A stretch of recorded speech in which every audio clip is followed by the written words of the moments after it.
everybody, Russ and my Hammers 11. Hope you're all safe and well. Got a bit of a sore throat today.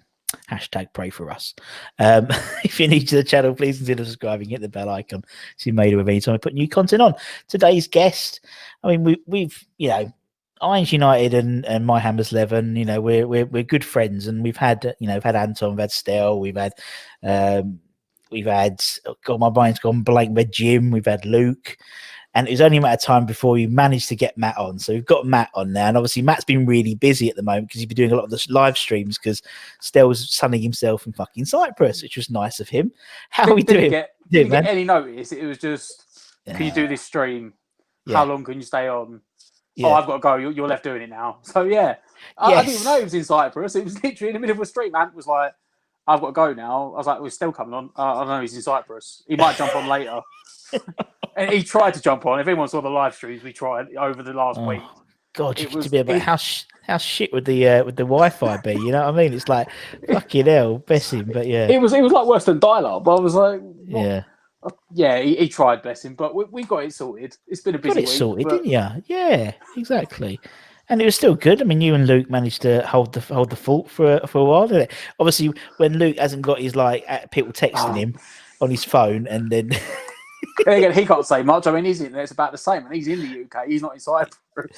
But it's just. I mean, that's what I like about doing these type of things, because it is like that, isn't it? It's we're not professionals. We're just a couple of blokes who wing it basically. And wing it. And people, to us, most people wing it. There's only a few people in the sort of the YouTube West Ham groups who actually probably know what they're doing in terms of I don't think anyone does. I don't think even the West Ham channel does. Like even the West Ham United channel, I don't think they know. Yeah, everyone sort of wings it. Yeah, it's true. Everyone sort of but I mean, I like it, and it's funny because you see, particularly in the last few months, everyone seems to have the production values. It sounds really wanky, but everyone's sort of up their game. It's not like one bloke on a little shitty webcam, chatting with things like this, and with like the videos and. Claret Brahmi TV, they were doing phone-ins the other day, which was brilliant. On there through the actual phone-ins, like a proper show. I love it. It's so cool. I think we've all had to up our game in some ways, because you can't get away with. I mean, our thing was we go down to supporters club. That was our big thing on match days, and we do like a live team news beforehand, and we try to get there afterwards. And we tried to link up with supporters club and give them hits and stuff, but you can't do that now. Everyone's stuck at home, so it's like everyone's got to up their game and what they're doing at home. Yeah, and I think keep it interesting. Exactly, yeah. And I think because we bless what's his name? It's Anton on Sunday trying to do Stel's weekly show, and Stel puts loads of effort into that, and it's fair play. He goes. Ant had 5 pages of research he'd done for that video, and that was he only clocked out about. I think he clocked out under an hour before he dragged me in to try and extend it. I think he said Stel has 20, 30 pages. Oh, it goes on forever. He literally cracks on. At the end of every day, he will sit down and crack it up, put all this stuff up. Yeah. So then when he comes to Sunday, he's got a whole PowerPoint.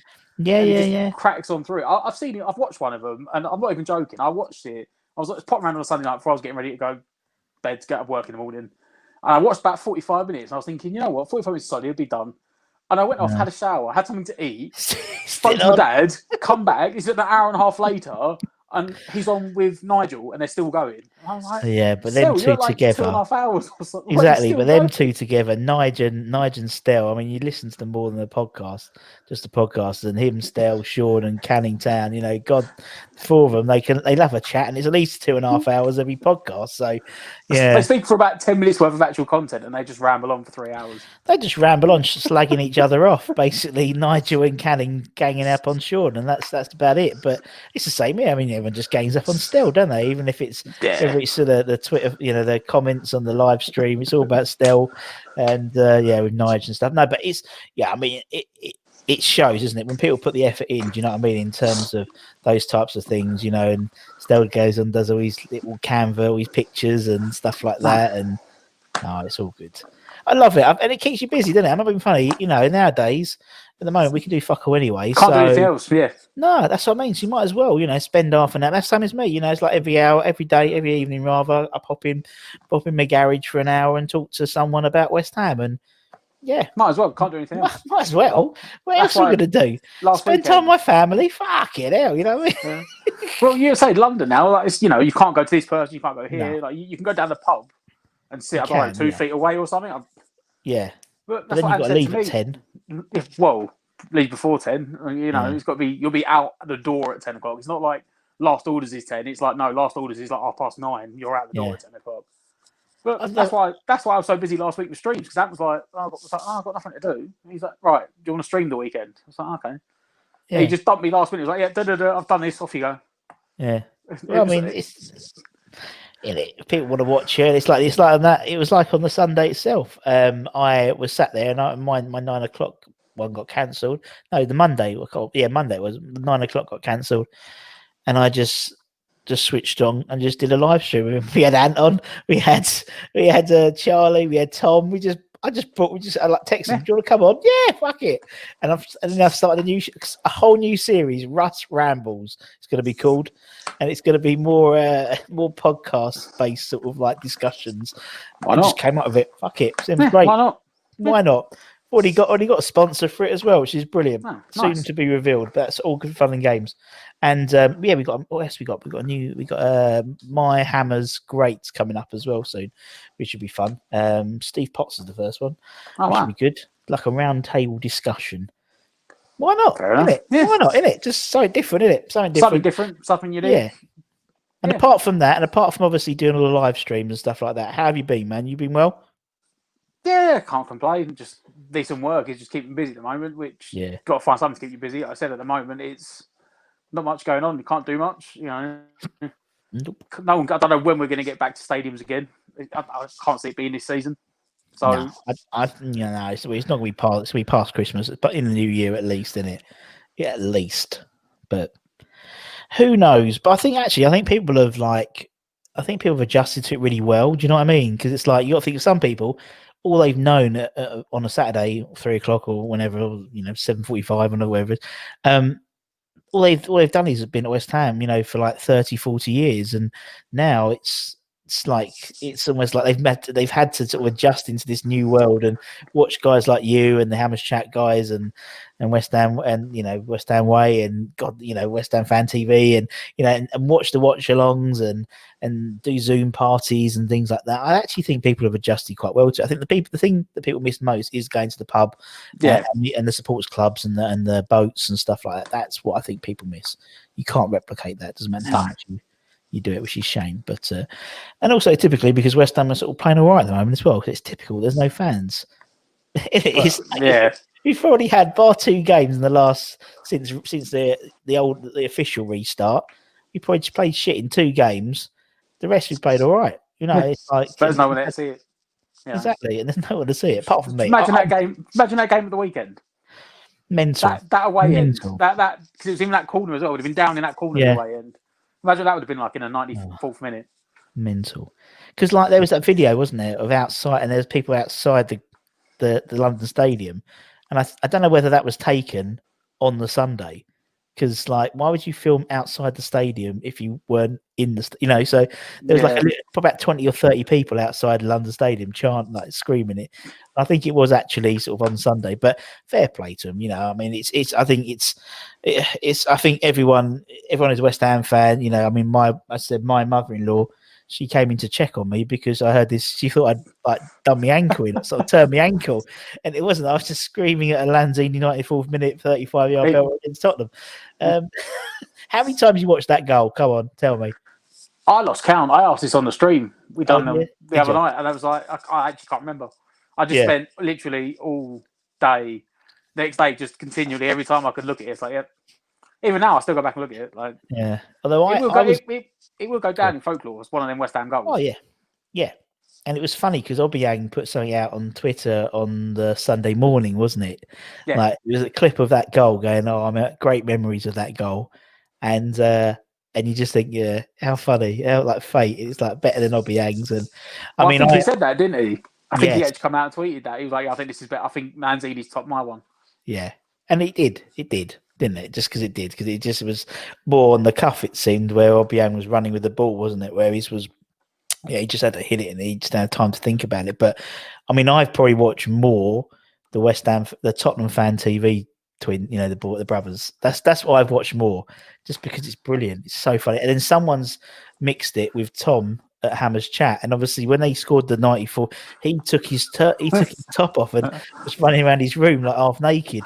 And it's just the contrast in the two streams is absolutely brilliant. But that's what football is, isn't it? That's what it's all about. Yeah, and that's what it's like to be a West Ham fan as well, because we don't have a lot of highs. No, we don't have a lot of highs, and I think so when we do get highs, we milk them. And we have to, if we don't get them, right? Exactly. And because just the nature of West Ham fans, we know that come. That so it's that goal, fantastic. Yeah. And the first thing goes, probably lose against City. That no one can enjoy it. They don't enjoy it, the success, because they know what's coming around the corner, because they've been sort of ingrained.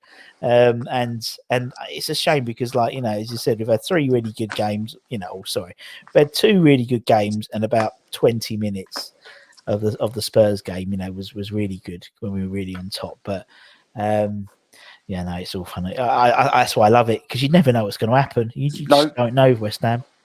I tell my mates, I'm like, when I do my accumulator the weekend, I've got friends who work like Liverpool and Arsenal fans. Yeah. I'm like, what's put down for? Like, they asked me for West Ham. I'm like, don't bet on them. Never. No, what have you bet? And I'm like, I haven't bet on them. And I'm like, what? I was like, I've done my accumulator. I was like, I haven't bet on West Ham. Like, why not? I was like, because you don't know. I was like, I'm the West Ham fan. I'm telling you, I don't know which team's going to turn up. So if I don't know, you've got no chance. I was like, it's so true. I was like, you could bet on Man City to win 5-0 and then West Ham will go up and win 1-0. Yeah. Or you could bet West Ham for a draw and we'll get spanked 6-0. Like, you just don't know what West Ham's going to turn up.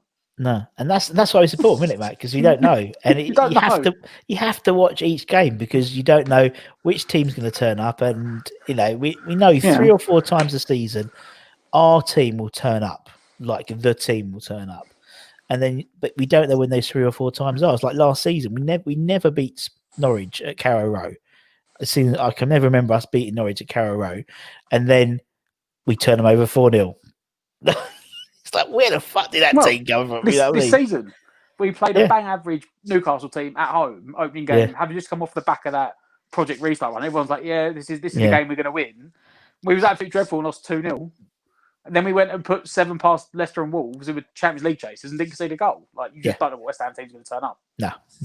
That's why I love them. That's and there's always something going on. Ever since I've been a fan, something goes on. Whether it's the there's players, never a quiet week. No, you're right. It's whether the players or the ex-players or the boards or whoever's in charge of the club or the managers.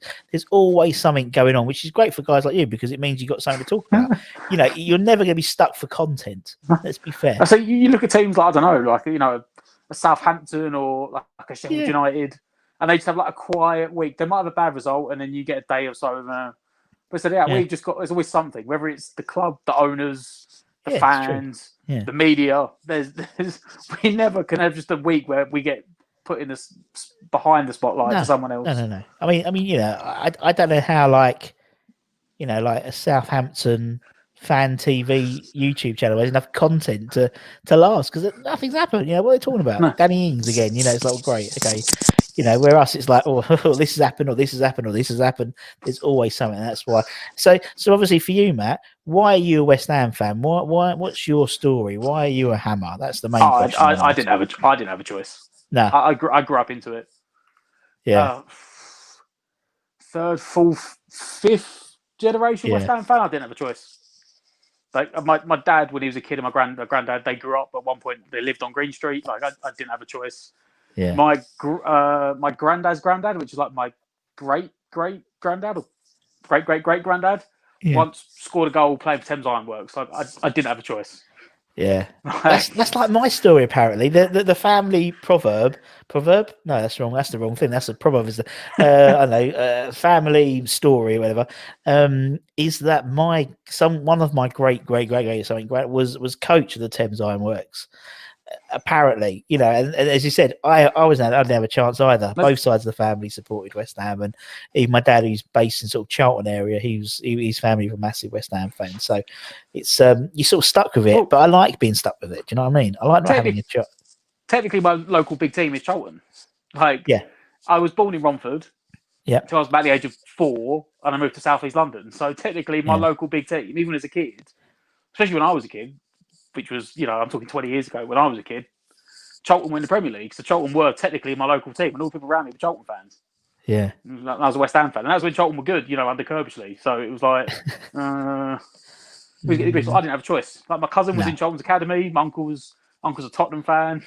Yeah. All my family West Ham fans. It was like, you haven't got a choice. No. My nephew's finding out now. My sister and brother-in-law, my brother-in-law's from Birmingham, and they lived in Birmingham until he was about 6. And he was a West Brom fan, and he's moved down here now. And my dad's like, "No, you're a West Ham fan." He's bought him shirts. He's like, "No, you haven't got a choice." And he's in school, and all the little kids all got Charlton shirts on because, again, it's the local area's Charlton. Of course, yeah. And he's like, "No, take the Charlton shirt off, put a West Ham shirt on. That's it. You're done." Yeah, so well, I like that. It's character building. You wouldn't want it any other way, would you? Really? No, it would be boring. I mean, fair, Charlton are up there, to be fair, with drama. Yeah, I mean they're good. Yeah, it's like when we played them. It was like, you know, battle of the clubs. It was, you know, how who was worse, but he was like, I mean, I just think, yeah, I like the fact I wasn't given a choice. Do you know what I mean? And it forced you to, I think it's character building. That's what one guy said. It's character building for his kids. You know, you can't get everything you wish for. No, you can't get nothing you wish for. You know what I mean? But you can't be a Man United fan. You can't be a Liverpool Man City fan. I mean, Man City weren't there at the time, but Man United were when I was a kid. That was like the big team. Talking like 99, 2000, it was the championship. You know, treble winning United team, the Arsenal and stuff. It's like, no, you're a West Ham fan. Yeah, and that's it. Yeah, we're playing in the championship. No, you're a West Ham fan. Yep. Don't matter. That's what I love, man. That's what I mean, and that's what's great about West Ham, because I just think we have, and I mean, you know it more than me, because obviously when you do the streams and stuff, we have a unique group of fans. We do. They're unique. They've been hardened. I liken it to when you learn to play the guitar, you have to get your fingers calloused.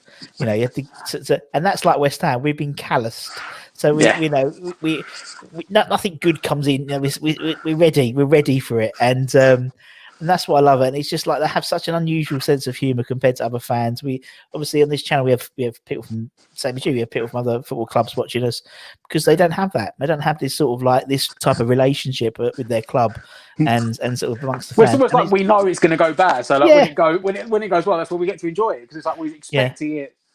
West Ham, well, we all like to say we're going to win, and previously we're always like, oh, you know, we're glass half full, you know, we're going to win. Yeah. But really, it's like, so the game, look, I did the live stream, we went 1-0 down inside a minute, and I was just like, yeah, it doesn't surprise me in the slightest, because it's just West Ham. It's just what we do. We never make it easy. No, we don't.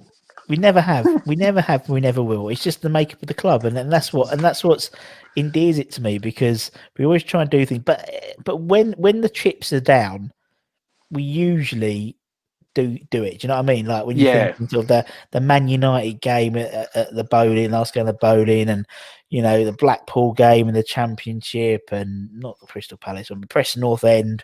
You know, when it's needed, we always turn up. Most of the time we turn up. And well, like last season, you know, we had like the Norwich game, the Watford game. When it finally came down to it, when it really mattered, we turned up. Yeah, which 99 times out of 100 we do. Yeah, there'll be the occasional time that we don't turn up, but normally it's, you know, I mean, to be fair, the way it goes, we should have an average season this year, because since we come back up, it's normally gone. We have an average season and then a crap season. So if you take out the last season up to mark, it's normally like that. So we had a crap year last year, so we should get an average year this year, maybe like a mid-table finish. Law of averages, yeah, I'd take that though. I would take a couple of boring Allardyce, Kirbishley type seasons at the moment. Floating. Was it that season? Was it Zola? Will be just like we literally sat in 10th. For the entire season. That will do me fine, honestly. And it became like a running joke on Match of the Day. They were like, here's the table, and everyone's moved, apart from West Ham. They're still sitting 10th. But I'll take that, honestly. I just think it's part of this rebuild process we need. And And if it means we're not sort of struggling around, for towards the end of the season, I don't think we will this year.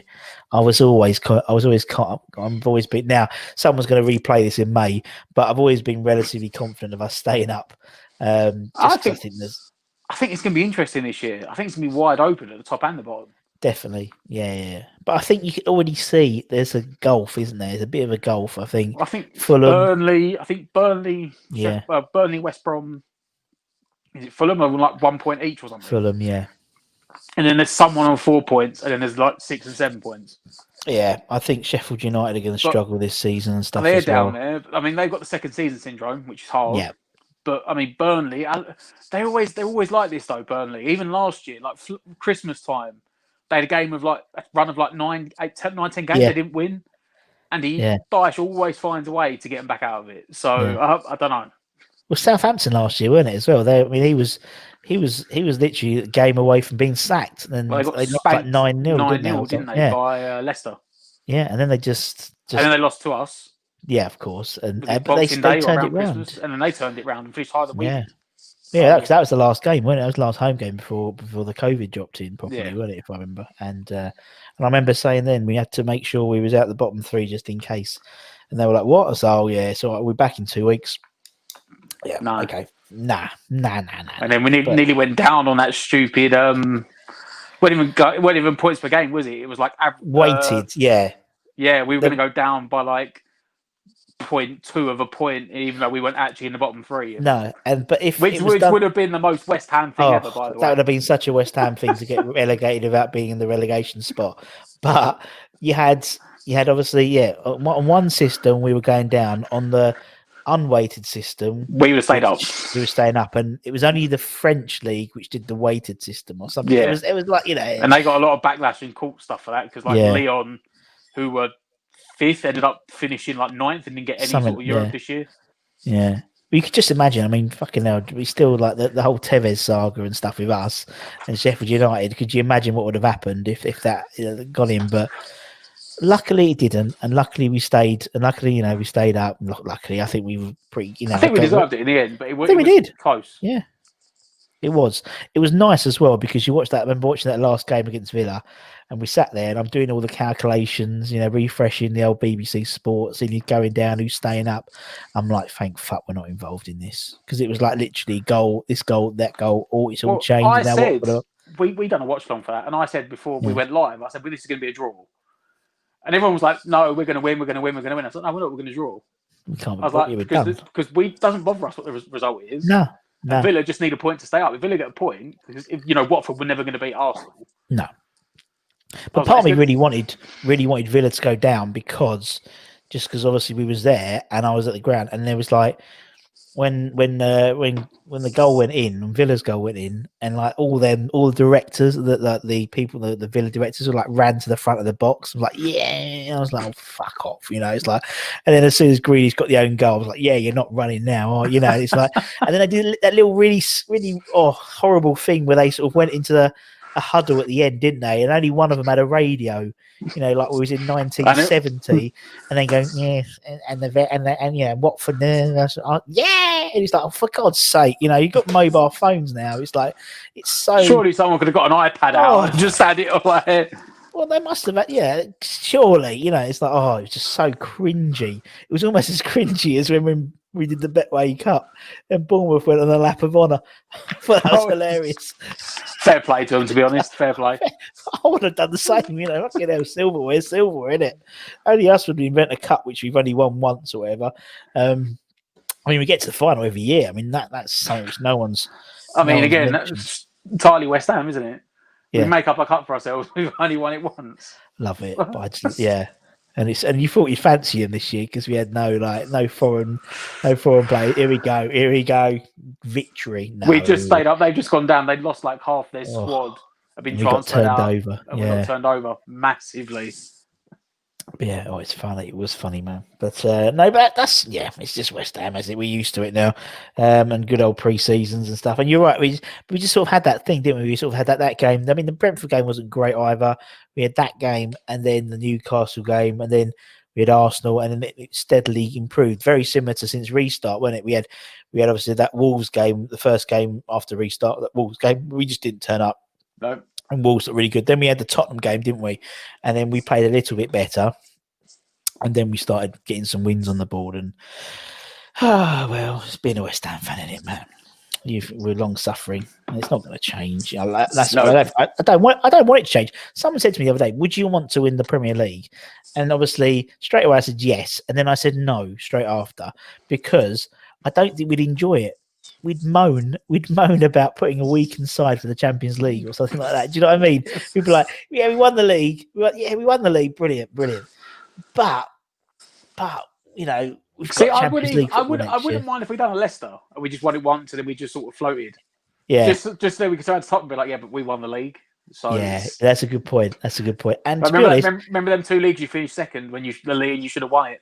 Yeah, we actually won it. You're welcome. Yeah.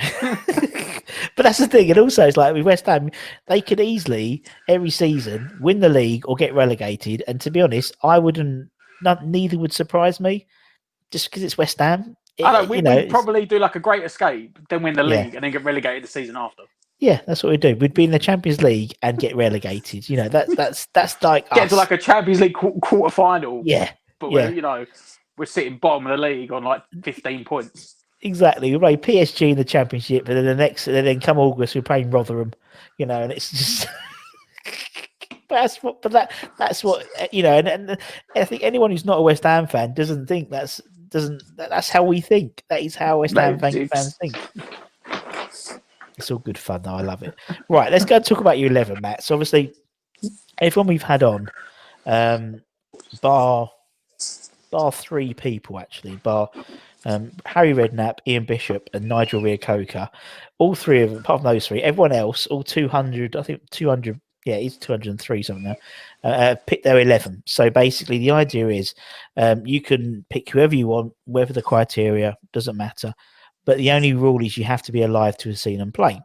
Obviously, otherwise, we'd have probably all put if we were the same sort of players. Yeah, been Bobby Moore and Billy Bonds and Trevor Brooking, but we weren't around to see them play. So, you know, our reference point is somewhat different. You know, our reference point is it's not Billy Bonds, it's Gary Breen. You know, that's our reference point. Unfortunately, sad to say, but that is our reference point. And so that's what we do. And we've had lots of different people come up. I think we had about 220 different names come up, which is really good as well. Because obviously, some people have a special place in their heart for certain players, just for others wouldn't. You know, so for me, Pete Butler is he's not my Billy Bonds, but he was the first player I ever met.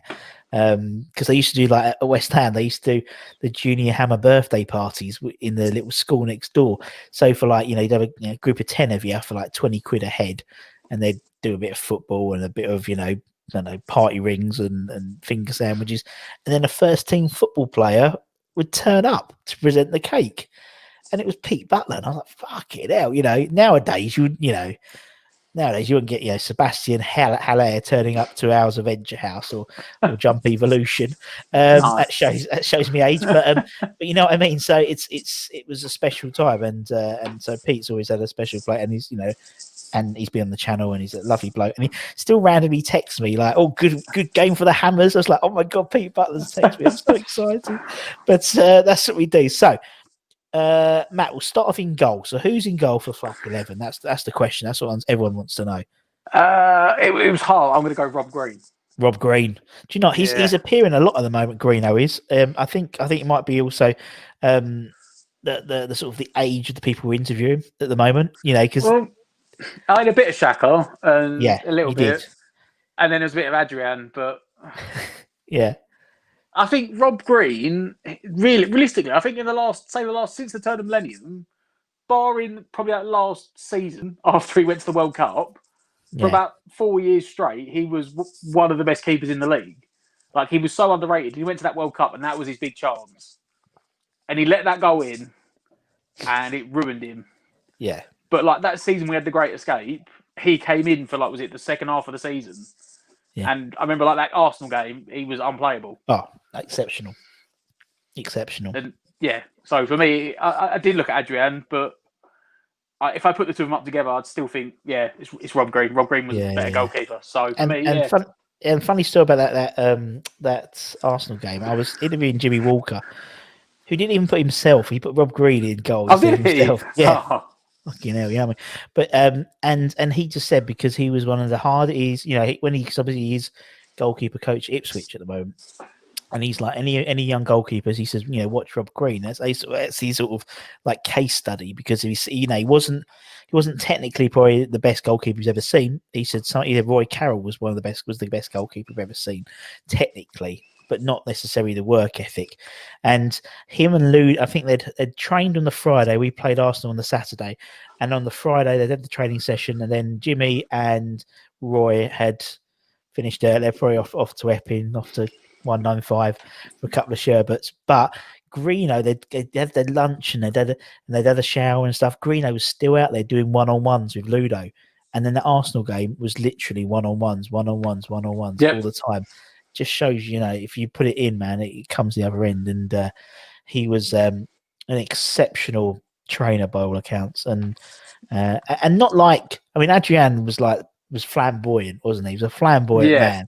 Where Greeno weren't, was he? Famously he reads the Financial Times on the team bus and things like that. But no, I just think he was a great Adrian keeper. was like the dramatics, and Rob Green just went and got the job done. Exactly. There was no dramatics from Rob Green. It was just, but he was always. I remember watching him, and I thought, he was actually one of the first times I thought we've got a solid, reliable goalkeeper. Yeah, definitely. And then it was until. And I would say, probably, apart from that last season, and he was probably the only reliable goalkeeper we've had until we brought Fabianski in, to be fair. Yeah. Because Adriano always had a mistake in him. Poor old Yossi was at the end of his legs when he came in, so he was never going to be...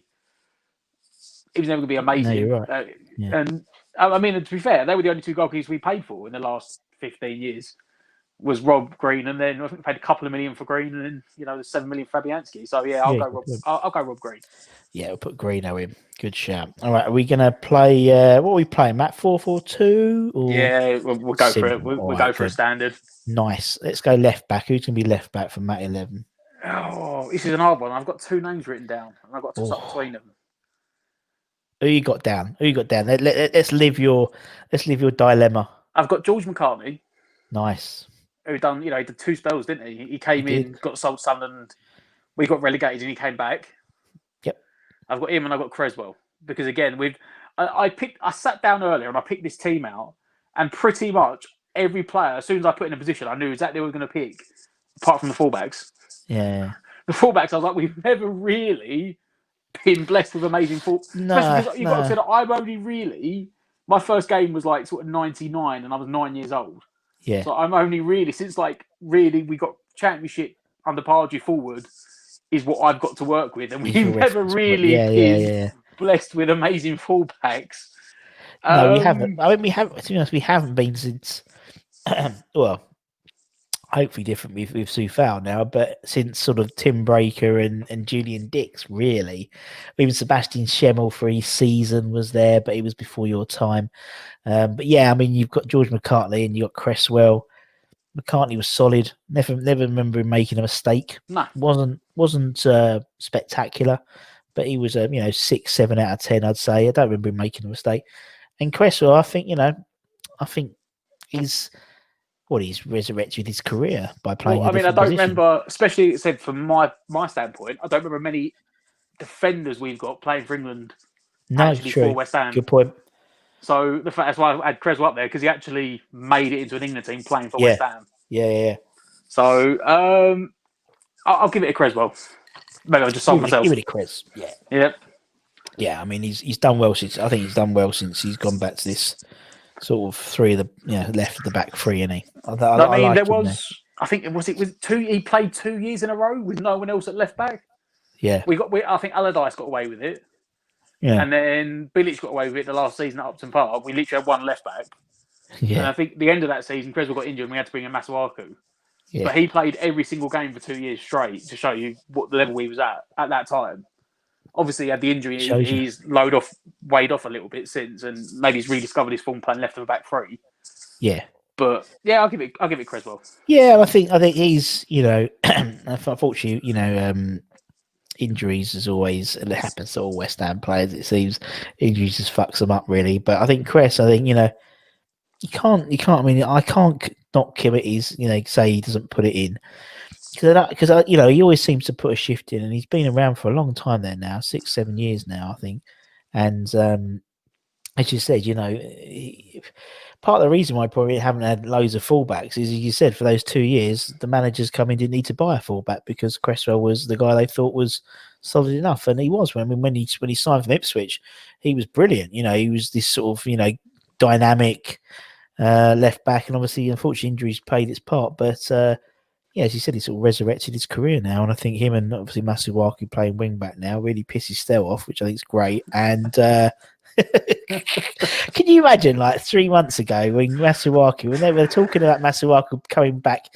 from international duty injured, and it was like a major issue for us this time round. 3 months ago, we wouldn't have given a shit if Masuaku was injured. Do you know what I mean? No, but I mean, to be fair, Masuaku is. I mean, we've always said this on the channel. He's not a left back. No, he never played. The only time he's ever played well playing for West Ham is under David Moyes. Playing left wing back. Because he done it when he came in 2 years ago.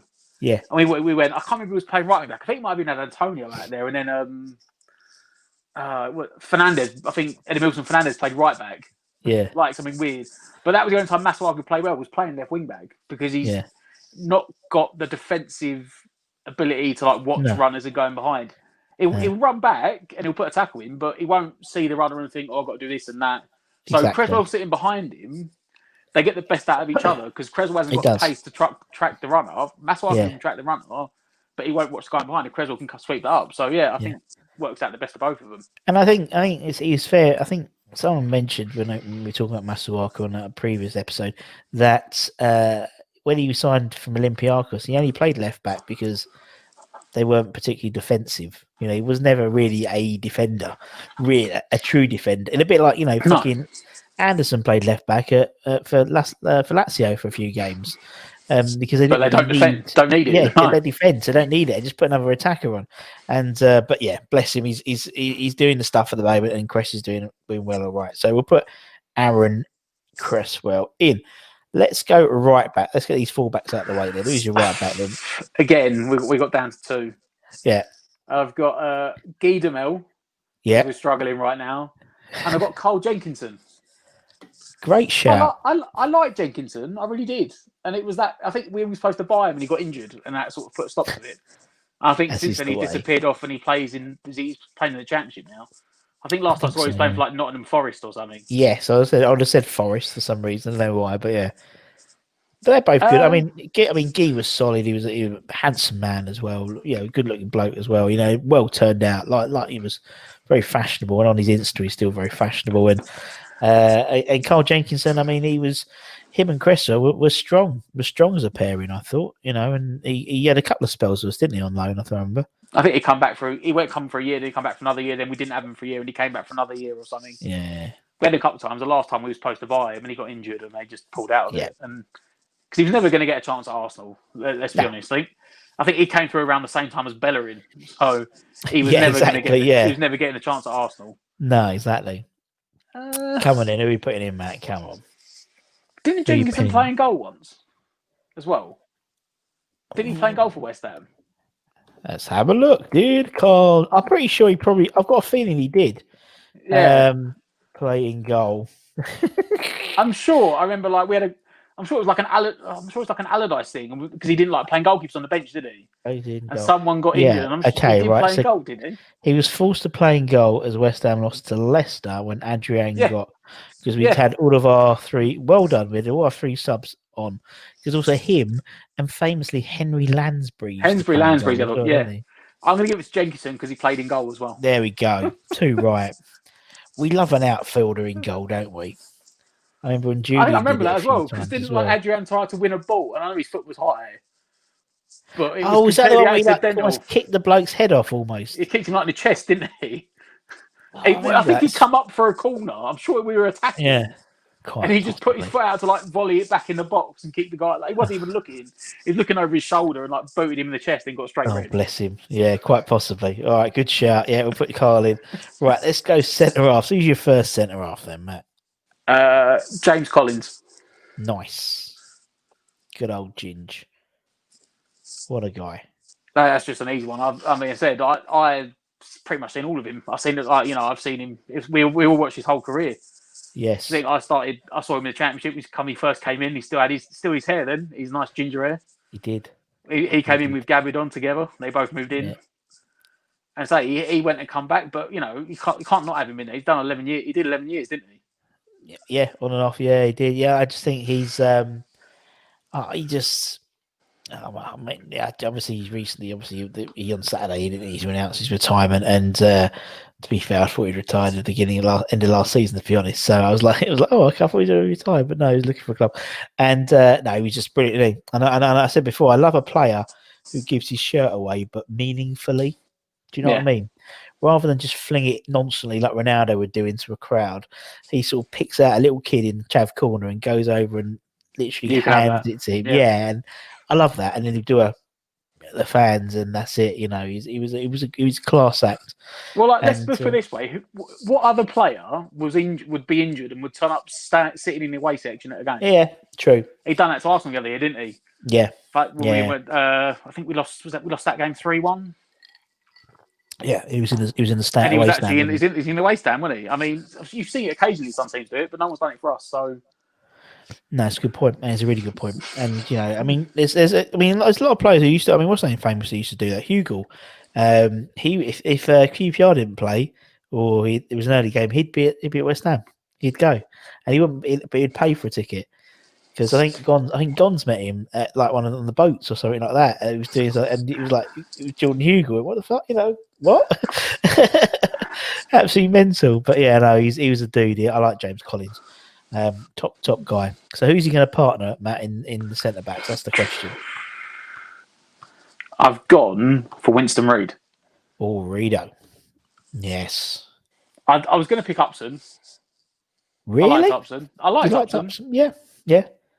He come and done job. I mean, obviously, he came Winston Reid though. He came in for the money, didn't he? He come and done a job. But I mean, again, Winston Reid's technically in his 10th year. Is it 10th year this year? 10th year this year. We signed him 2010 when he the World Cup. So yeah, 10th year. I mean, and he's really done about 7 years because I think he's been injured for about the last 3 years. Yeah, but he's been here 10 years. He has, and he's back in January, and I think he's back. So he's had a run of games. I think he's played about 7 games in a row. Something like that. Yeah, he scored the other day, didn't he? He scored a good header the other day, and I think that's why Dawson was on a loan. That's what I reckon. Before the injury, he was solid for years, and again, he was one that came in, got relegated, stayed, come back up. Yeah, and it's relegated. It's the loyalty. It's loyalty, definitely, and that made him actually as a West Ham player in that championship seasons because he came in. And he weren't putting up trees, I wouldn't think, when he started. And he went there, hard himself, obviously playing tougher opposition rather than not so technical, but more sort of, physical, harder. Yeah, physical. That's the word, thank you, rather than the monkey impression. And just made him. And, he had Arsenal sniffing around, Liverpool sniffing around for him as well, wasn't it? So, no, I just think it's a shame, when you look at him and Collins, both of them have, done a fair stint at West Ham.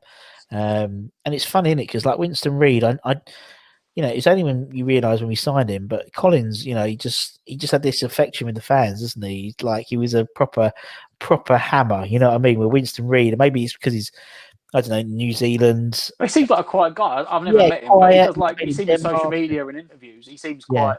He's not one to stick himself about. He doesn't like rocking the boat. He seems quiet. Maybe that's why. Like it's probably but it's probably his nature because he's from New Zealand and obviously Denmark. He played in, he played it for Michelin, not Michelin, what he's called.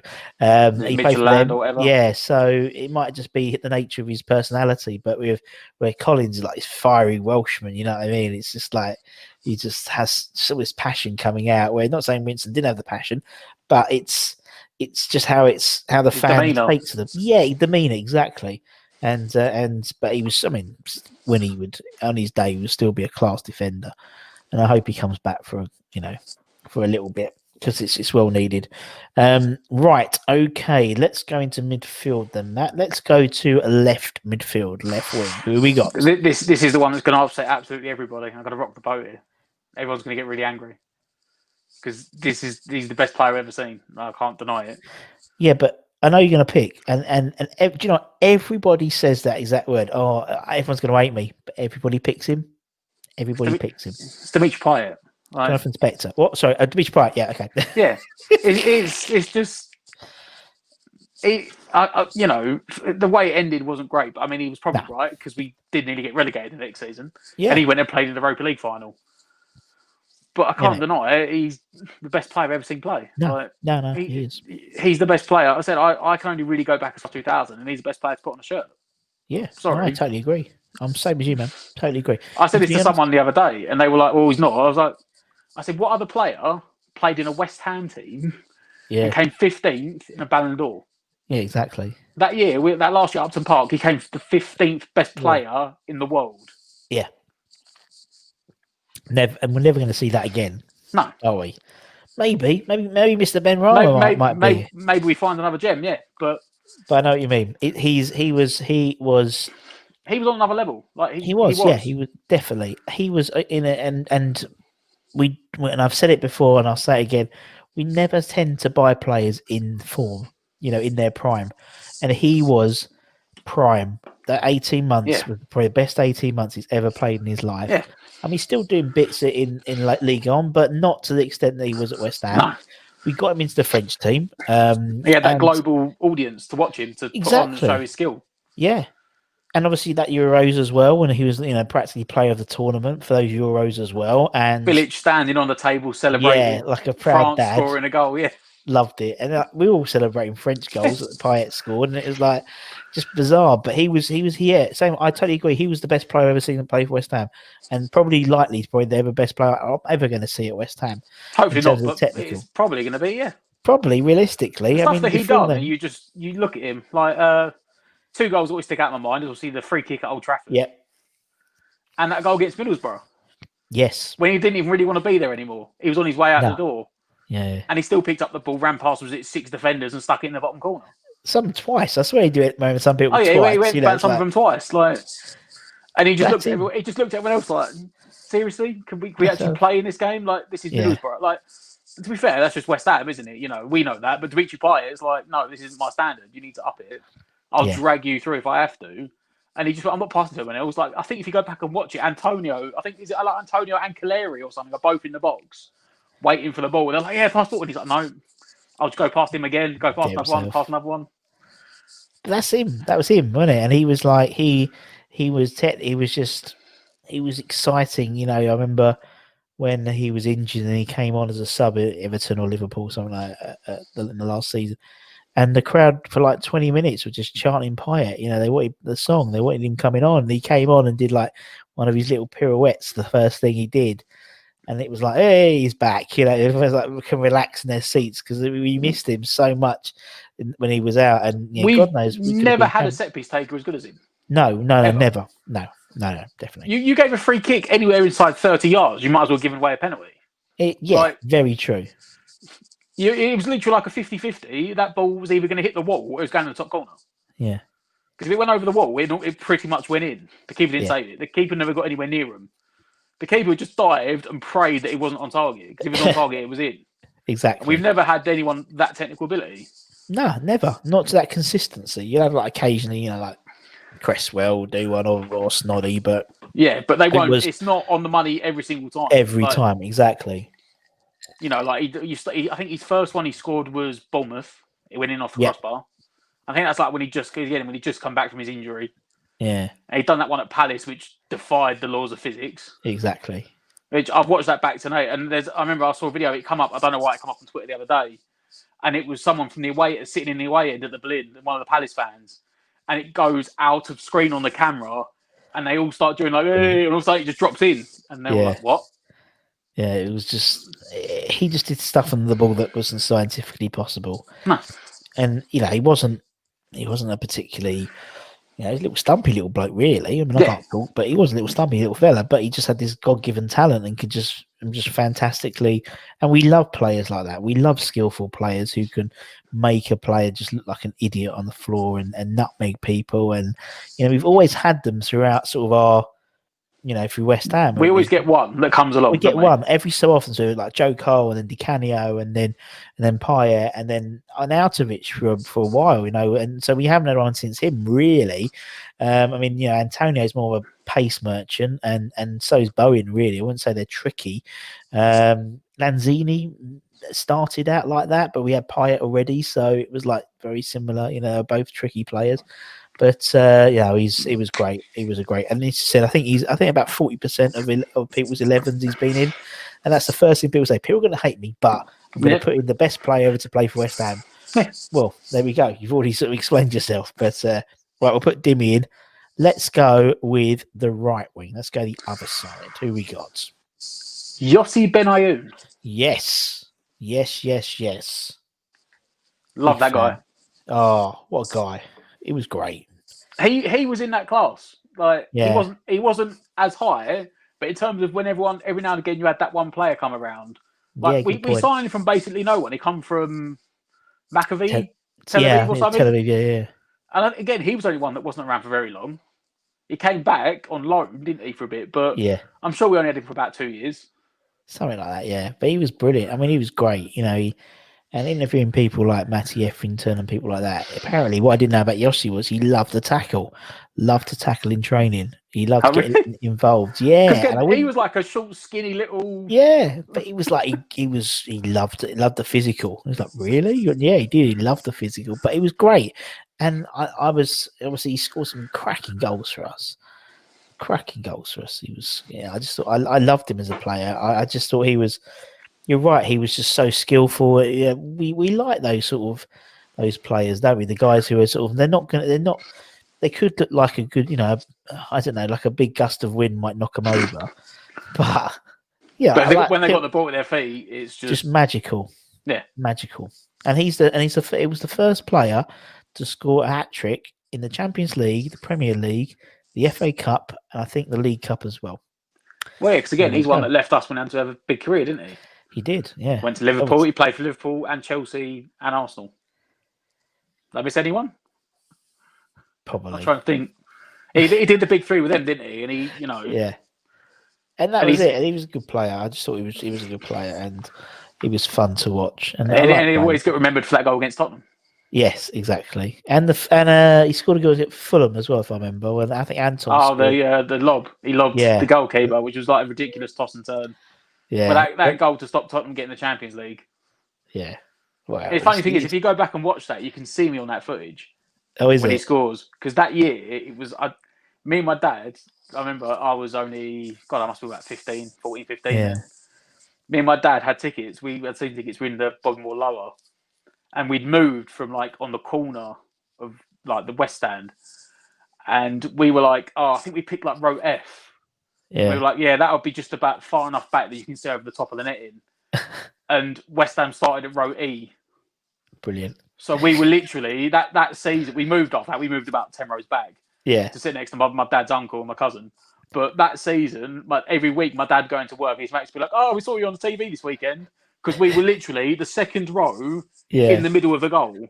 Brilliant. Up to park there, the bars that held up the netting. Yeah. The one in the middle of the goal, we were literally like, I was one side of it, he was the other side of it. I love things like that. And you'll always have that. You won't look at the goal now. You just look for you, don't you? Look at you, yeah. But where am I? Oh, there I am.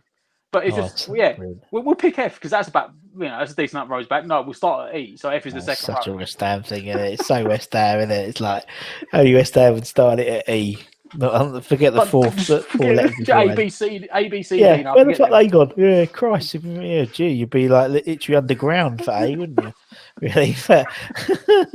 Right, go on. Let's move on. Let's go centre mid. Who's your first centre mid then, Matt? Scotty Parker.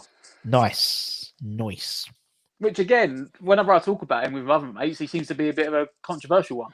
Oh, do you know, at Wines, I'm going to get off because every time someone mentions Scott Parker, I get wound up by people and the way you said, assuming he's contrary. Oh, he just. Oh, for me, I was like, look, be honest. He's probably the best centre mid we've had in the last 15 years. Yeah. His technical ability, it was second to none. I still remember that goal. I think he scored against Liverpool, and he just like clipped it on the outside of his boot from like 20 yards or whatever. Let's not forget. I mean, his passion as well. Like, forget what club he was paid for. He was always a passionate guy. He always gave 100%. And technical ability, like for me, and that year we got relegated. He still got Player of the Year, didn't he? Yeah. Right of the year, right Player of the Year, and he won Hammer of the Year 3 years in a row. You look back and see who else has won that consecutively. 3 years in a row, yeah. No. Exactly. You're talking about the big ones. You're talking about the Bonzis and the Moores and the Brookings, and he's in that. In terms of winning that accolade, he was there. He carried that team for 3 years on his back. Yeah. There was the West Brom game when he gave the team talk half time. Talking of teams coming back from 3-0, that was the only other time we did it. So and he gave the team talk. He did, yeah. He was one that got Avram back on the coach, wasn't he? Exactly. And they wanted to leave him behind. Yes, it's insane. But because he went to Tottenham, everyone's like, mate, we got relegated. He got relegated. He was just getting to the England squad. He was just Football Writers Player of the Year. He didn't want to take his kids out of school. Tottenham and West Ham are close to each other. You've got his dad was a Tottenham fan. Apparently, on his deathbed, sort of said to him, "Oh, I'd love." Scott promised that he'd play for Tottenham one day, and that's what really annoys me. He's got his finger out. He means business. That's what really annoys me about people, because with Declan Rice, we literally were pushing him out the door. People were like during this. Oh yeah, if Deck wants to go, good luck to him. He's gonna bet his career and and he's all that's fine. I wouldn't think. Oh no. No disrespect to Deck, Scott Parker for 3 years was West Ham. He was so committed that even the day before he'd left, he went to Tottenham. He was playing was it Watford and scored. You know what I mean? He's like, and he'd still put it in. And because he still played the first couple of games in the Championship. He did, yeah, he did. And it's not like he said, I'm not going to play. He still played. Like Jermaine or someone like that who just up sticks and went. But he was, he earned it. He earned it for what he did for the club, but some people still get this. No, he went to Tottenham. Well, so did Joker went to Chelsea. Exactly. Martin Peters went to Tottenham.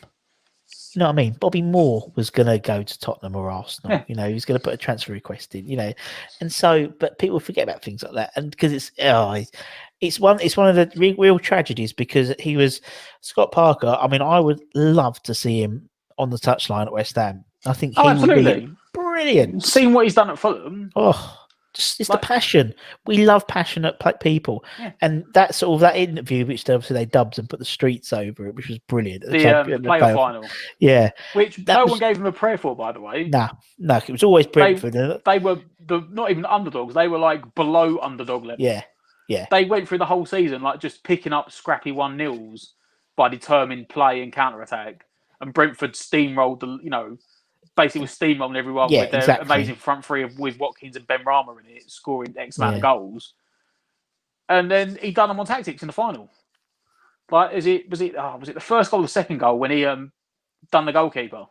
Yeah. Oh yeah. I think it was the first one. Yeah. And Scott Parker said, he's like, no, I told him. Like he said before the game, we looked back at the footage. I looked at the footage and saw that he always stands far off his line. Yeah. For free kicks. So I said to him before the game, if it happens, try it. And he said, and he ran over to me, and I was pretending I was telling him tactics and doing all this stuff. And all I said to him was, look, he's off his line, shoot. Yeah. I just think he's great. He's got a brilliant mind for football. He's a bit of a throwback. Do you know what I mean? I think you can tell with Scott that he loves the game, and he has that. And I mentioned it today to someone I was interviewing. And where someone like Guardiola or one of the more foreign-based managers, they're in it for the money. Pellegrini or Mourinho, they do the same job they would do with a different badge. Do you know what I mean? And they just pick up the money. It's like a blueprint. With Scott Parker, he really, really just seems to love the game, and that's infectious. That's absolutely infectious. And I just think he would be, we'll see what happens, but one day I think he'll end up being on the touchline at West Ham. I hope so. Brilliant. I really hope so, because I think it'd just be an absolute joy because he'll have that sort of like association with the fans. But I think he's got that sort of where Slav, I think, was too much trying to be people's mates by all accounts. Yeah. Parker just seems to have that, and we know he's got that tough side because he did that at West Ham, as you said. Like, you know, he knew when to shout at people, and you know the way he brought Mark Noble along as a player and as a captain. I mean, you know, Scott wasn't even captain. Do you know what I mean? Upson was the captain, you know, famously. And everyone had put Captain Scott Parker in, like, he's always the captain in the write-up, but he was never the captain. No. And now he's just, I think he's great. I love him. Love him, Scott Parker. Don't care who says what. I think he was absolute legend for us. Right, Scotty is in. I'll get off my soapbox now. Who's going to partner Scott in the middle then, Matt? Mr. West Ham. Mr. West Ham. Jonathan Spector. Yeah. There we go. One day someone's going to put him in. But you know what? I did nearly put him in at right back, to be fair. Do you know what? Yeah. He was on the list. He was on the list. Because just for that. you know what? I actually did have a soft spot for him, to be fair. Like, we'll segue into it quickly. Jonathan Spector. Because the guy just wanted to play football. The guy, like you said about Parker, the guy just loved to play football. And he was one of them guys where the man, he could have been told to go play like in goal, and he would have been like, yes, boss, I'll go do it. Like, he played everywhere. He did. And he never moaned. He just gone with it. Never moaned. And then, like, the one day where he found a position against his old team. Right, when we're about to get relegated, and it's too late. And he's like, where the fuck has this bloke been? He scored a brace against Man United. He was like unplayable in that sort of defensive midfield. He played anywhere across the back four, and you'd always get like a 6 out of 10. You'd always get an average performance. You need them, though. You need them, don't you, in a team? You need a 6 out of 10. We're going to get relegated, so we play Man United in a cup quarter-final. Fuck it, quit midfield, Put Spector at holding midfielder, and he, like, runs the game and scores 2 goals. And it's like, you know, it's almost like, it was almost the level of, like, when David Moyes put Arnautovic up front, and all of a sudden it was like, oh, this guy's a centre-forward. Yes. It's like, oh, we've been playing him out of position for 4 years, Spector. We should be playing him holding midfield, not in the back four. Yeah. But I think did he play like a league game, the next league game in that position? And I just think he was absolute wank, if I remember. But Avram Grant kept playing him there, and I think if he had kept playing him there, we probably would have stayed up. Yeah, because we had that game. We had that game. Wigan. Did we lose? What was it? 3-2. We lost. Was that one of our save? Was that one of our save our season games? Which we lost? Yeah, I think we were 2-0 up, and Spector was playing hold midfielder, and he was running the midfield, and Parker was injured. And Parker was like 40-50% fit. And it was like 10 minutes to go. And Avram shat his pants and pulled Spector off and put Parker on. And Parker just got overrun because he wasn't fit. He was still like half injured. And he scored 3 goals in 10 minutes and relegated us pretty much. See, it can happen to anyone, Tottenham. It can happen to anyone. But yeah. But Mark Noble, back to Mark Noble, Mr. West Ham. What can we say about him? What can you say about him? I've literally, I've grown up with him. You have. You actually have. Yeah. I was. When did he make his debut? 2004? Something like that, yeah. And I was a kid in primary school, and he's only like 33? 34 this year? Something like that, 33. Yeah. He's like 3 years older than me. So I was like a 13-year-old with my dad, and I see like a 16-year-old Mark Noble walk on the pitch. Isn't it? Yeah, it was 33. 33. Yeah, he's 3 years older than me. So I've grown up with him. I've seen his whole career. Like, for me, that is Mr. West Ham. It's crazy, isn't it? Yeah, it's going to be a weird day when he's not there anymore. When he's not on the pitch anymore. Not on the pitch anymore, or around. Yeah, he'll still be around there. You know, he'll still be around. He's never going anywhere. Let's be honest. No, he's got a job for life doing something. Yeah, he's like a dog on one of those extension leads. You know what I mean? You can let him go too far, but you just reel them back in and press the button. And they come back in, and that's very much Mark. And it's true because we've interviewed like people like Kevin Keane and stuff, and he's brilliant. Apparently, Mark's a fantastic kids coach, youth coach, because the same way that he's been part of your life for West Ham, he's been part of like young kids' lives. Yeah. They've never known him not be in the first team, really, as a kid. You know, if you're like 8 or 9 or whatever, Mark Noble's always been one of the first names in the team sheet, and I don't think he can also, his influence on Declan as well is not in question. In the same way that Parker's influence on him was He's now paying it back. Yeah, and now it's vice versa. They're sort of passing down that sort of what it is to be a West Ham captain and a midfield general for West Ham, and I just think it's great. And it's a very rare commodity having a fan be your club captain and have played 500 and more games for your club. It's so rare, and we need to cherish he's that. in the top 10 now, isn't he? He's creeping up that list because there was a couple of people who only a couple of appearances in front of him. Yes, yeah, he is. Because he equalled Potsy the other day, wasn't it? 506. There's someone on 508 or 509. Yeah, I had it up because someone was telling me about it the other day. So because I think he's taken over Jimmy Ruffle as well. I think he's on. Oh, see that we're doing this live, right? Okay, appearances. Oh, it doesn't really help. It's the top 5, but anyway, yeah. I mean, he's updating Where's West Ham quite clearly because I swear he's on 506 now, and Jimmy Ruffle's on 505. And so yeah, I mean, Brookings on 528. So that's realistically where he'll stop, wouldn't it? You don't think Martin Noble's going to end up? I mean, after that, Bobby Moore's 544 in terms of league appearances, not most appearances, but league. Oh yeah, it's different, isn't it? Alvin Martin's 596, so he ain't going to get any higher than probably 7th, I think, in terms of that. But still, fucking hell, you know what I mean? But for modern era, that is. Oh yeah, because all them lot have been like 20. They did like 20 years. I mean, Alvin Martin did 20 years, Billy Bonds did 20 years, and Moro, Billy Bonds 799 appearances. I mean, that's just it's never going to happen. It's the old cliche statement, but he's the last of a dying breed. Yeah, it's true. Yeah. He's on the way out. He's the last. I mean, people say about Declan Rice, he's not going to be there forever. He will go somewhere else. No, it's a case of when. He's not going to be a Mark Noble. No. As much as we'd love him to be a Mark Noble. You had like John Terry. Well, really, I mean, you had John Terry. Yeah. Gerrard, Gary Neville. The Neville's. Well, only Carragher. Gary Neville. Yeah, Giggs. Carragher, yeah. But even them, I mean, they all retired 5 years ago. You know what I mean? It's like Mark Noble was the last of that sort of breed of player. There's no one else. I can't remember. I'm pretty sure I saw there was a while back, like a couple of weeks back, they had every team's longest serving player, and he was way out in front of everyone else. Yeah, I mean, probably before Mark Noble, I think the last testimonial I can remember was Vincent Kompany's vet testimonial for City. He was there. He was there for a fair few years as well. So obviously at least 10 years of the testimonial. But it's sad, isn't it? Really, because I think with those players, I mean, they're all associated with the club, and they, and I think now, we moan about not feeling close to players and feeling close to the club, and I think it's because players fuck off after 3 years. Do you know what I mean? 2-3 years now. It's really sad. It's really sad. And as much as I'd like Declan to do it, I just don't think it's going to... I'd love him to do it, but I can't say I'd love him to do it. And part of me has got this little thing in the back of my head that Declan knows, and I've said it lots of times, that if Mark Noble plays a 6 out of 10, we mark him as a 7 or an 8, because he's Mark Noble. He gets an extra point because he's Mark Noble. And he wouldn't get at any other club, Dec.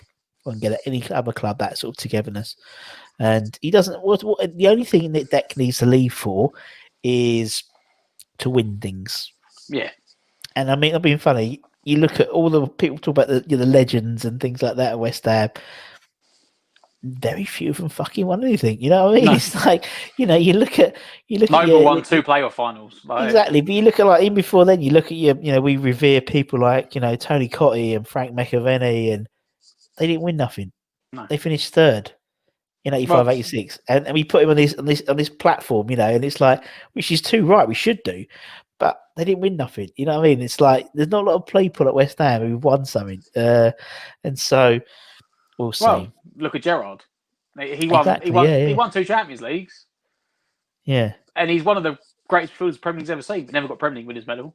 No, because he never went to Chelsea. He turned down Chelsea to stay Liverpool. And United, didn't it? I think if I remember, United were after him as well once. Sort of around. I was listening to a phone in the other day. They were saying, "Who'd you rather want? Who was it? An inform, a prime Gerrard or a prime Yaya Toure?" It was like it's on a Friday night. They always do it when I pick up my kebab.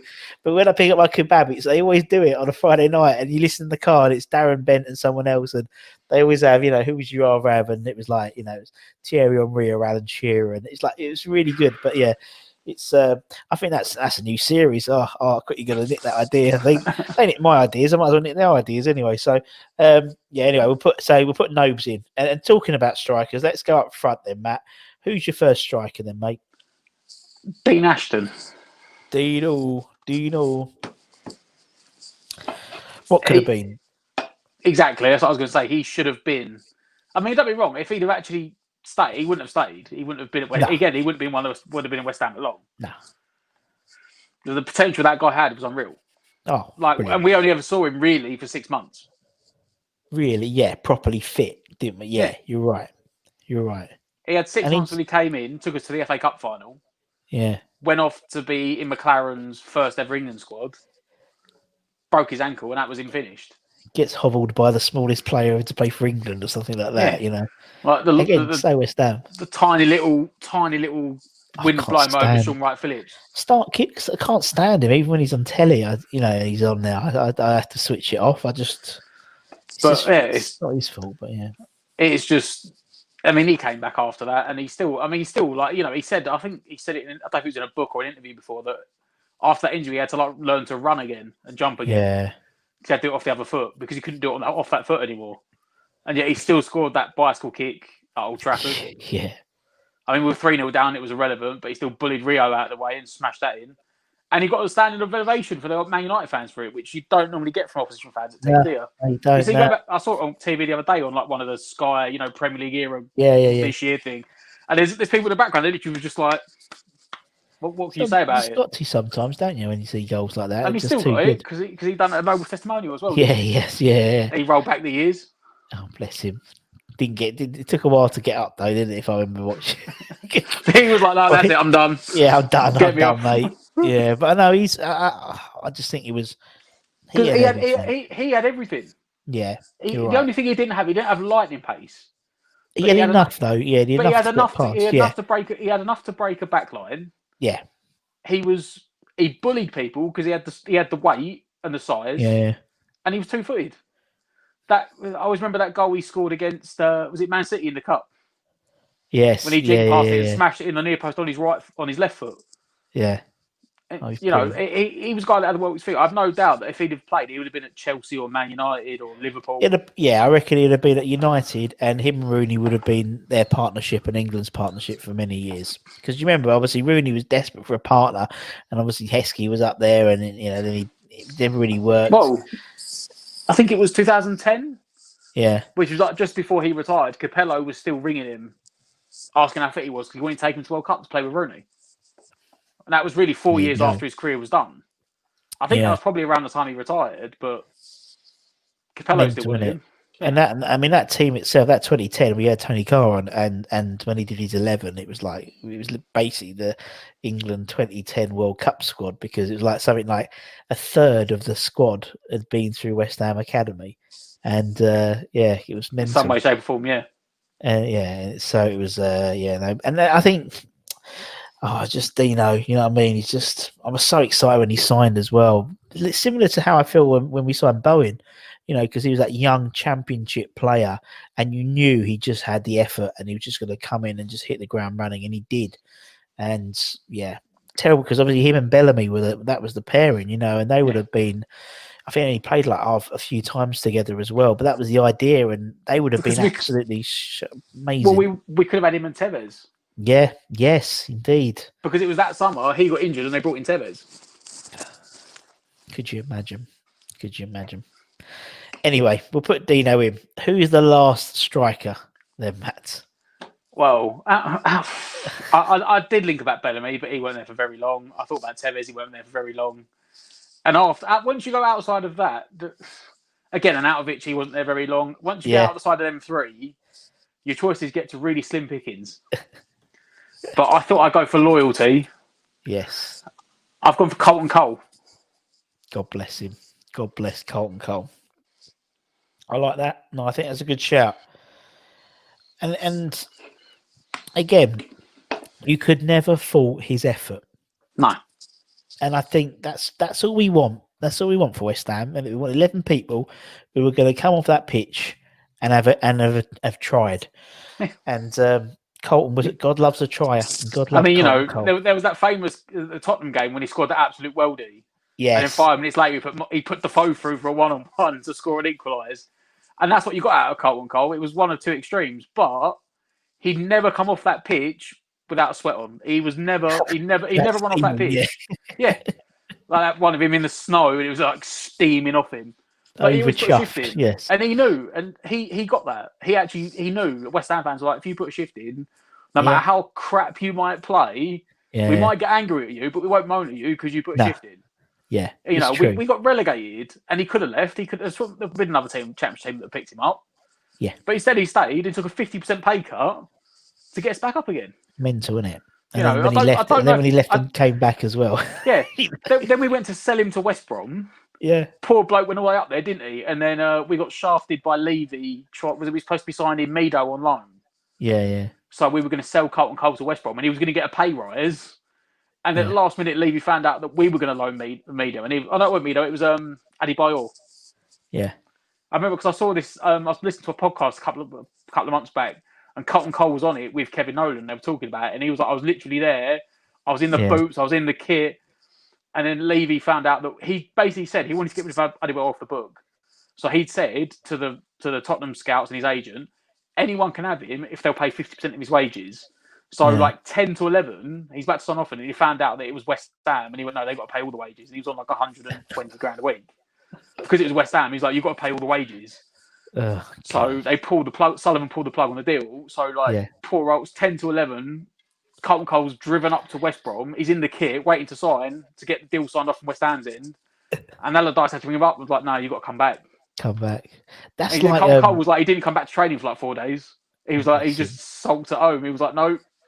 And then Kevin Nolan was like, he got so much abuse when he came. He got so much stick. I can imagine, innit? Yeah. He said, bye, guys, I'm off. Bye. He's got his bin bag full of stuff. But got his pay rise. And then he was like, nope, you've got to come back. Yeah. And again, like I said, then we released him. Yeah, exactly. And signed him back 4 months later when we couldn't get another centre forward. Couldn't get no one else. It's like Coley, we couldn't get anyone else back in. Do you fancy coming back in? Your parking spot and your locker's still there, so you can take them back. You ain't cleaned it out, so you're still there. No, yeah. I like players like that. You know, you need these club players, and he is a club player, and he's obviously still involved in the youth setup. And he's already a legend now because he had that the Chelsea watch along. Yes, yeah. When Yarmolenko scored, and he went absolutely mental, and all these Chelsea fans were like, "Oh, we nurtured you. You come for our academy." And Colton was like, "No, I'm a West Ham, mate." Yeah, He's like, I might have grown at Chelsea, but I am West Ham. And he went absolutely mental when that Yarmolenko goal went in. And the other guys were like, "Oh no!" And he was like, "Yes!" Like it's Colton Cole. Again, we signed him in 2006, and was it 2015, 2016 that he finally, was it even later than that he finally went? Something like that, yeah. He was there for a long time. I think he'd done like 10 years. Yeah, I would. I think might have been 9 years. 9 years, because he would definitely have a testimonial. But I think because he got released, didn't he? So technically, it wouldn't have been. So he sort of like left and came back. That's how they do it. But I mean, what I like about Colton Cole, he's a typical West Ham player. As you said at the beginning, West Ham turn up 3 or 4 times a season. 3 or 4 times a season, Colton would there'd be a worldie, and he'd just like, on a full shot on the volley, top corner. And as you said, that Tottenham game where he scored an absolutely amazing goal, and then next minute he's let played a back pass to no one. That's him. That was Colton. That's why we loved him, because we like players like that. We know what we're going to get. We just unpredictability. And he's a great guy, and I just think he's a great bloke. You see him like now, and he's still like a laugh. You said he's still involved with the club as well. Yeah. Still doing stuff for the club. It said he still does the does all the Irons United, not the Irons, that's you. Inside Irons, sort of the little YouTube thing with Chris, and he's funny on that. He always comes across, and they always come across like he's a nice bloke, and we're getting him on eventually here. And I always remember that story. Was it that he never paid his? I mean, it was in the paper. He never paid his congestion charges once. And didn't he have like 36 grand in fines because he assumed he lived in London and had to pay it. He didn't pay it for like 3 years. I love people like that. It's just so ignorant. They just said like the bailiffs round. Like they said like the bailiffs round to him. Like you owe 36 grand. He was like, oh, there you go. Wrote a check. Yeah. Oh, bless him. He thought he lived in London, didn't have to pay it. It's cold over, isn't it? I already live in London. Why would I pay the congestion charge? Oh, bless him. I just think he's funny. I just think he's like, you need people like that. You need funny people. You need characters. Football's he's a top bloke, isn't he? Football's so dry, now. I mean, he was on, to say something Colin Cole, he was on Soccer AM at the weekend. Oh, yeah. And his shooting was absolutely awful. Oh, it was appalling, wasn't it? And it was against what's the name? She's a West Ham fan. Yeah, the hashtag United. Yeah, and she saved the goal. She saved the penalty. She was awesome. He took the penalty and he missed it. And she saved it. She was awesome. We're trying to get her on. I'm trying to get her on the channel. She'd be well funny, but no, it's and that is Colton, right? That's Colton, isn't it? Because they clicked it together, didn't they? They clicked his goals. And they were like, one of our star strikers, Colton Cole, who's still in something. He's still in our top 10 Premier League goal scorers. I think he's higher than that. He's scored 40 something, isn't he? Something like that. Yeah, he's I think he's third off. I think he might be third. I think he's third on the list. I think it's DiCanio Noble. Then it's Colton Cole. I think. Yeah. Then it's Antonio. I think he's getting quite close. Antonio's finally catching up. Yeah. Yeah, exactly. But I just know he's a lovely bloke. That's what I mean. You need him. Football's so boring now. It's like you don't get characters and people like that in the game. I mean, even that era, you got Colton, you had Marlon. You had people like that. They were just funny and they're just characters, and that's something I really miss of the game. When you interview players like even before then, like Trevor Sinclair's of this world and Razor Ruddocks and Ian Wrights. Well, they're all media trained now, aren't they? It's like, oh, don't say anything embarrassing. Don't say this. Don't say that. The only one who's not is Declan Rice. He's not media trained, and I hope he doesn't get media trained because you get an honest interview out of him. You get someone who's, if we've lost, he's really angry. He's really upset. If he's won, he's buzzing, and that's all the fans want. Exactly. And I think now they're probably going back on it a bit because now there's no fans in. They need stuff to talk about. Yeah, they do it straight after before they've had a chance. They need the passion. Yeah, they do it straight off the pitch, and you have that and. It's a good there's point, so actually, much emotion removed from the game because there's no one there. That to get some of that raw emotion back, it's like straight away, right? Yeah. The famous one was last season was Deeney, wasn't it? After the last game. Yeah, and he was just. And he was like, "Are you finished as a Premier League player now?" And he was like, "You cheeky bastard!" Oh, sorry, I shouldn't have said that on TV. I'm not finished as a Premier League player. I'm only 32 or whatever. Yeah. Who currently plays in the Championship and is now breakfast host of TalkSport? It's like, do you know what I mean? It's I thought we were going to end up with him at one point. I thought we were going to, yeah. Although I wouldn't mind that. You know what I mean? Again, he's like, and that's what I mean. Anyone with a bit who stands out in the crowd now gets vilified. You know what I mean? It's like someone like Grealish. Grealish is a cocky little sod. But he's got the thing to back it up. Exactly, but he's Villa's cocky little sod, Same way that everyone hated Kevin Nolan, but when he played for you, he's your bastard. And he was a wind-up merchant, wasn't he? Yeah, and that's what the game needs. And like Troy Deeney had a bit about him in terms of he was controversial, and you look now, obviously stuff that Mark said in the press about West Ham, and it sticks out like a sore thumb when players go, as you said, out of their sort of media training world. And we need that because it's personalities. Football's so sterile now. You know what I mean? Everyone lives in... I've said it loads on this channel. When I used to live in... I obviously live in Hornchurch now, but before I used to live in Loughton, and all the West Ham players lived there, and they would all go shopping. So Shaka, I used to go and work in Safeways. Shaka would go in to do his shopping every week. You'd see him because his head would be above the stack because he's so. He's the tall. only one walking over the top of it, yeah. And he was just lovely. And I'm famously I bumped into Paul Kitson buying pick a mix in Woolworths. It sounds like an Alan Partridge sketch, but it actually happened. And but you don't get that no more. They're all in their massive penthouse, paying someone else to go and do it.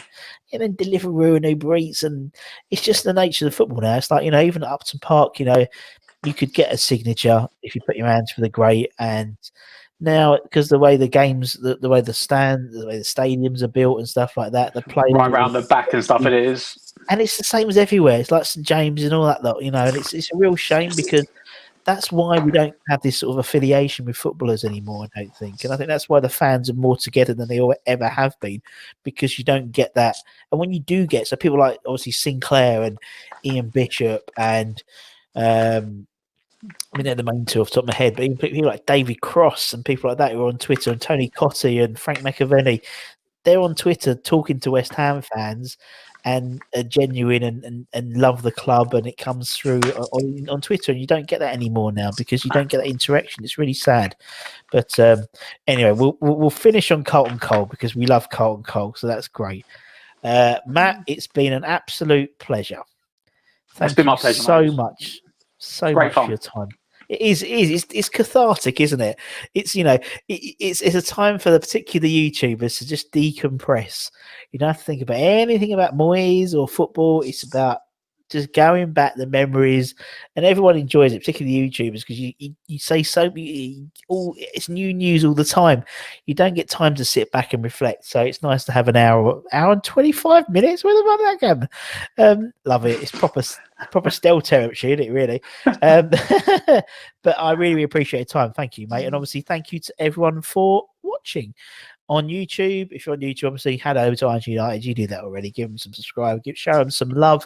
If you're listening on Spotify or I've got. Do you know what? I need to get all the platforms: Spotify, Apple Podcasts, Google Podcasts, Alexa, play My Hammers 11.